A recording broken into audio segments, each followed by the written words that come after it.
अस्सलाम वालेकुम नाजरीन, अलिफ न्यूज़ में खुश आमदीद। उम्मीद की जाती है कि आज की ये वीडियो आपको पसंद आएगी। पाकिस्तान अपनी दफाई जरूरियात को मद्देनजर रखते हुए तुर्की से 30 अदद जदीद लड़ाका अताक हेलीकॉप्टर खरीद रहा है।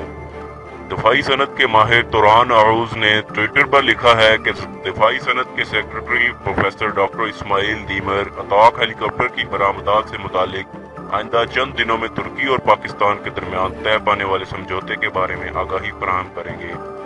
उन्होंने अपने पैगाम में कहा है कि $1.5 बिलियन मालियत के इस समझौते पर दोनों ममालिक के सदर जल्द ही एक तकरीब में दस्तखत करेंगे। माह नवंबर 2017 में पाकिस्तान के दिफाई पैदावार के वजीर ने 30 अदद हमला आवर हेलीकॉप्टर और 4 अदद जंगी बहरी जहाजों की फरोख्त से मुतालिक से कार्रवाई के 90% मुकम्मल होने और इस सिलसिले में क्रेडिट के मसले को हल करने में मसरूफ होने से आगाह किया था। ये खरीदो फरोख्त तुर्की और पाकिस्तान के दरमियान यकमुश्त सबसे बड़े दिफाई बरामदात की हैसियत भी रखती है। अगर आपको ये वीडियो पसंद आए तो हमारा चैनल सब्सक्राइब करें, वीडियो शेयर करें, लाइक करें और कमेंट करें। शुक्रिया।